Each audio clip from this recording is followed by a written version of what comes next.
I think my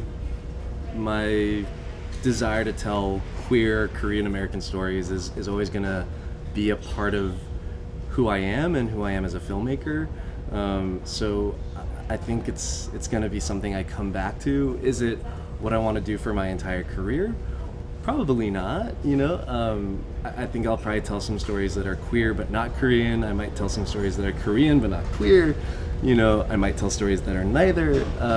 I think that's all the kind of joy of being a filmmaker and being able to explore, experiment, research.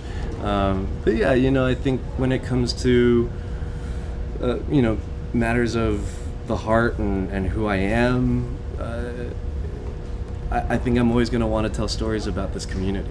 The casting for the role of David was really difficult because it was an amalgamation of many different qualities, and I needed someone who was Korean, I needed someone who could speak Korean, someone who was the right age range, and then really importantly emotionally felt like this character. And David is such a kind of introverted character, but very active in his kind of observation of the world.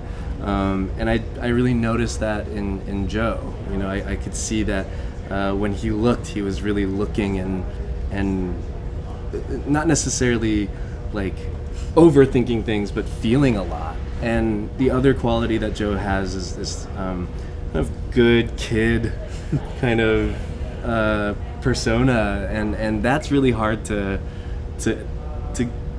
direct someone into that performance. They kind of just have to have that natural quality where they feel like a good person, a good soul, and Joe has that and is that person.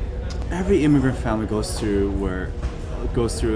like a sequence of like just phases where the family wants a certain thing for their son or like their kid, whereas then the kid wants something else. And it's just that struggle was the hardest because it was so personal to me, also because of my own experiences, and because I am also second generation. There was a lot of things that were similar. It is an Asian American story, and as an Asian American, there's bound to be things that connect. The film has a certain feel and tone, really based on the character.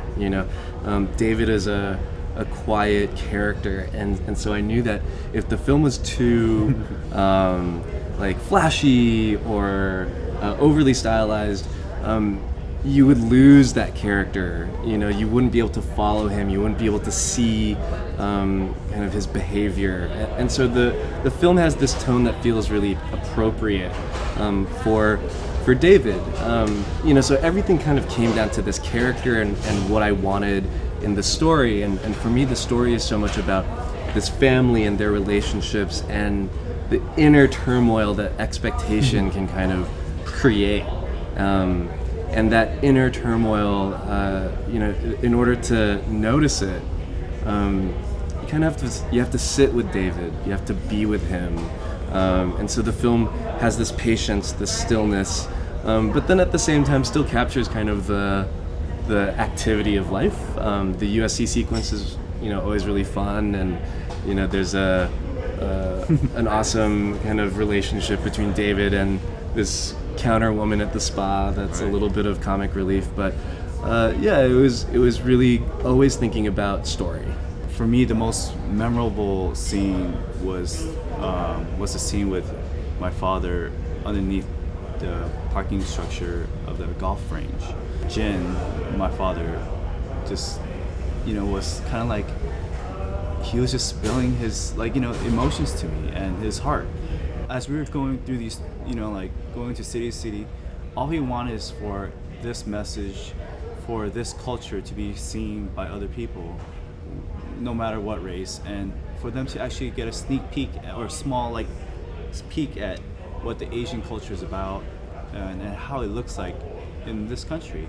I think there's something about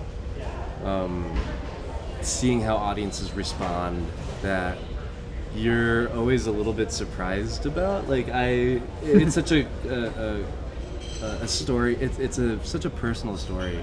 And I hold it so close to me that when someone else is like, "Oh, I really like it too," I'm like, "Oh, really? That's great." So it's always a little bit of a surprise, and it makes me feel like, I'm so glad that people value this kind of cinema. You know, that they want to see these kinds of stories. And it makes me want to keep going and make more. So it's been funny, this whole experience from Sundance until this theatrical.